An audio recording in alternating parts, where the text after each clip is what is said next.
आप सभी को मेरा नमस्कार। हमारे नए वीडियो में आप सभी का स्वागत है। कल मैं वीडियो बनाई थी गांधी युग का साहित्य, यथार्थ और स्वप्न की अभिव्यक्ति पर। ठीक है, तो ये जो गांधी जी के युग का ही साहित्य जो है उसी के बारे में जो मुंशी प्रेमचंद्र जी द्वारा उपन्यास जो लिखा गया है, गांधी युग के कुछ उपन्यासों के बारे में ही हम यहाँ पढ़ेंगे। ठीक है, तो वही आज हम देखेंगे। जैसे प्रेमचंद्र का उपन्यास कर्मभूमि गांधी जी की स्वराज्य दृष्टि और उनके व्यवहारिक कार्यक्रमों पर आधारित है। ठीक है, उनके जीवन। इस उपन्यास में गांधी जी के नमक, कर, कानून तोड़ते नेताओं की गिरफ्तारी, गांधी इरविन पैक्ट, किसानों का लगान, बंदी आंदोलन जैसी घटनाओं का सीधा प्रभाव है। ठीक है, तो यही उपन्यास हम पढ़ने जा रहे हैं आज। ये देखिए आप सब, उपन्यास है। उपन्यास को महाकाव्य का स्थानापन्न कहा जाता है। यह साहित्य की अपेक्षाकृत नई विधा है। इसमें सामाजिक तथा व्यक्तिगत जीवन को बहुत जटिलता में उभारा जा सकता है। इतिहास के प्रवाह को इसमें स्पष्ट किया जा सकता है। ठीक है, सबसे बड़ी बात यह है कि सामान्य जीवन की द्वंद्व, फैलाव और गति का समावेश इसमें सबसे ज़्यादा संभव है।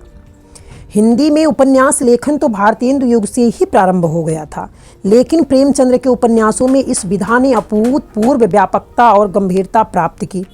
प्रेमचंद्र की संवेदना अत्यंत व्यापक थी। जितनी व्यापक उनकी संवेदना थी उतनी ही सूक्ष्म उनकी दृष्टि थी। उपन्यास विधा के चरम उत्कर्ष के लिए जिस सहज भाषा शैली की आवश्यकता है वह भी प्रेमचंद्र के पास थी। पंडित हजारी प्रसाद द्विवेदी के अनुसार अगर आप उत्तर भारत की समस्त जनता के आचार विचार, भाषा, भाव, रहन सहन, आशा आकांक्षा, दुख सुख और सूझबूझ जानना चाहते हैं तो प्रेमचंद्र से उत्तम परिचायक आपको नहीं मिल सकता है। ठीक है, ये सब प्रेमचंद्र के उपन्यासों में है और ये शब्द किसके हैं? पंडित हजारी प्रसाद द्विवेदी जी के। ठीक है, आगे है प्रेमचंद्र 1880 से लेकर 1936 तक इन्होंने क्या क्या किया देखते हैं। प्रेमचंद्र के उपन्यासों का विषय क्षेत्र बहुत व्यापक है। वे प्रधानतः मध्य वर्ग और निम्न वर्ग के कथाकार हैं, किंतु उनके रचना संसार में सभी वर्गों के लोग सिमट आए हैं। उनके यहाँ प्रकृति, पशु पक्षी सब मौजूद है। फिर उनमें आर्थिक, सामाजिक, वर्णगत, पारिवारिक संबंधों का ढांचा और पात्रों के चरित्र की निजी विशेषताएं भी मिलेंगी। प्रेमचंद्र के पात्र प्रतिनिधि पात्र हैं। निजी विशेषताओं से रहित होकर कोई प्रतिनिधि पात्र नहीं हो सकता। आगे है, प्रेमचंद्र पर गांधीवाद का प्रभाव स्पष्ट है। ठीक है, उनके अनेक प्रारंभिक उपन्यासों पर गांधीवादी आदर्श, हृदय परिवर्तन एवं सुधारवाद का प्रभाव है। उपन्यास का अंत हृदय परिवर्तन और किसी आश्रम स्थापना में होता है। उपन्यासों का अंत ही नहीं, पात्र, चरित्र चित्रण आदि पर भी गांधीवादी सिद्धांतों का दबाव है। इस विषय में दो बातों को ध्यान में रखकर प्रेमचंद्र के आदर्शवाद पर विचार करना चाहिए। एक तो गांधीवादी विचारधारा का पाप से घृणा किंतु पापी से प्रेम और अहिंसा। भारतीय आदर्शवाद की धारा विशेषता मध्यकालीन संतों के विश्वास के अनुकूल है। वह सामान्य भारतीय मानस में गहरे घर कर बैठा है। इस दृष्टि से वह कोरा आदर्श नहीं, भावगत यथार्थ है।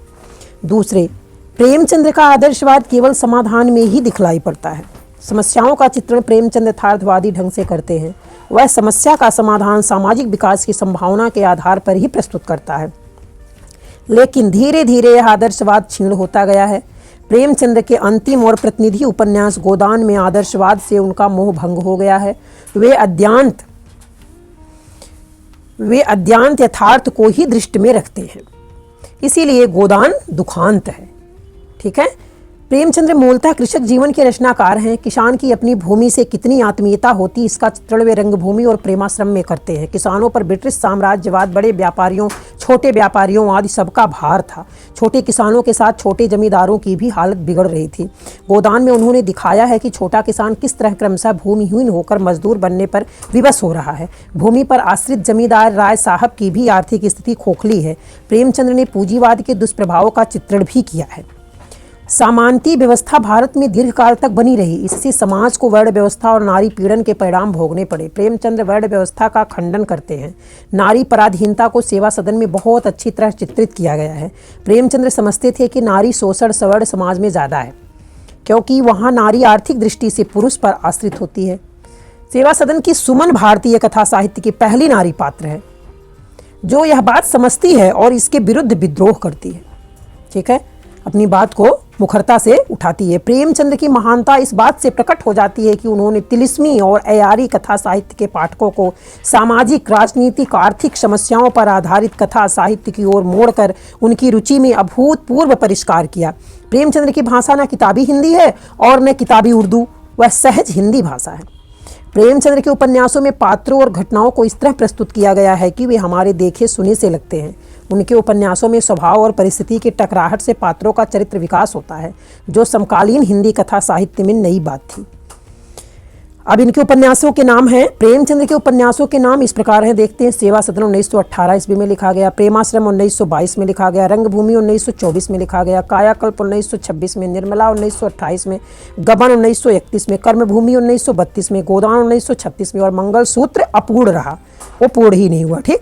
अतीतोन्मुखता की प्रकृति साहित्य में भारतेंदु युग से ही प्रारंभ हो गई थी।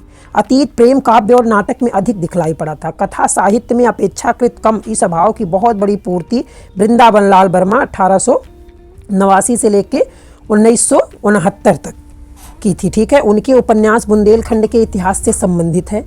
अतएव वो ऐतिहासिक भी थी और क्षेत्रीय या आंचलिक भी। गढ़कुंडार, विराटा की पद्मिनी, झांसी की रानी और मृगनयनी उनके प्रसिद्ध उपन्यास हैं।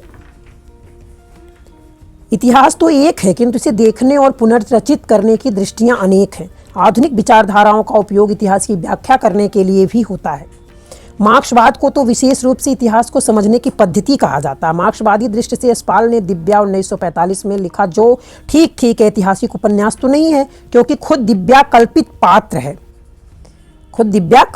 है, किंतु इसमें प्राचीन भारत के एक कालखंड को दृष्टि विशेष से देखकर सजीव रूप में प्रस्तुत किया गया। इसके पहले 1941 में यशपाल साम्यवादी दल के सदस्य को केंद्र में रखकर दादा कामरेड नामक उपन्यास लिख चुके थे।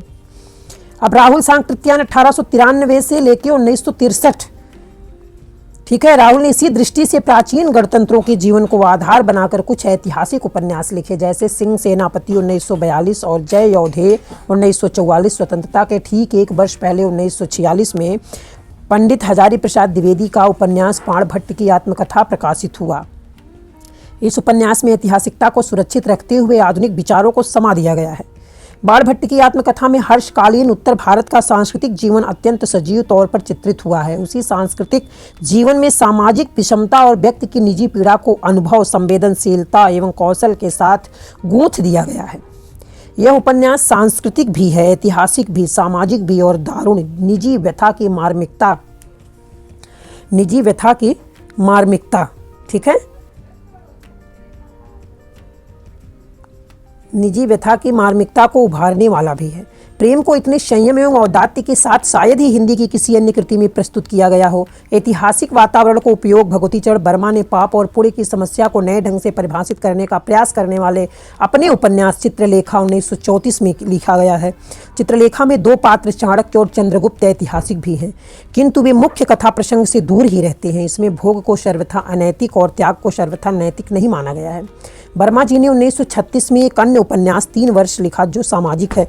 रांगेय राघव ने 1946 में ही सिंधु घाटी की विलुप्त सभ्यता को आधार बनाकर महत्वपूर्ण ऐतिहासिक रोमानी उपन्यास मुर्दों का टीला लिखा है। प्रेमचंद्र का प्रभाव हिंदी उपन्यास साहित्य पर दो तरह से पड़ा। एक तो उनकी तरह उपन्यास लिखने वाले कथाकार सामने आए, जैसे विशंभरनाथ शर्मा कौशिक, प्रताप नारायण श्रीवास्तव, जिनके क्रमशः माँ और विदा उपन्यास प्रसिद्ध हैं।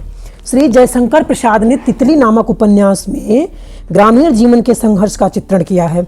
निराला ने कई प्रकार के उपन्यास लिखे। प्रभावती ऐतिहासिक उपन्यास है इनका। अलका सामाजिक तो बिल्लेसुर बकरिया व्यंग्यपरक, जिसकी अंतरधारा करुणा की है। सामान्य समझे जाने वाले किंतु अपनी निष्ठा में विशिष्ट समकालीन व्यक्तियों के जीवन पर निराला ने ऐसी रचनाएं प्रस्तुत की जो औपन्यासिक जीवनी है, जैसे कुल्ली भाट और चतुरी चमार। दूसरी बात यह है कि प्रेमचंद्र से भिन्न प्रकार के उपन्यासों को लिखने का प्रचलन हुआ, जिनमें सामाजिक समस्याएं नहीं बल्कि निजी या वैचारिक समस्याओं को केंद्र में रखकर कथानक बुना जाता था। ऐसे उपन्यासकारों में जैनेन्द्र का नाम सर्वाधिक महत्वपूर्ण है, जिन्होंने सुनीता 1935 ईस्वी और त्यागपत्र 1936 ईस्वी में जैसे उपन्यास लिखे। इनमें विशिष्ट स्थितियों के कारण विचित्र या विशिष्ट चरित्रों को केंद्र में रखकर कथानक रचा गया है।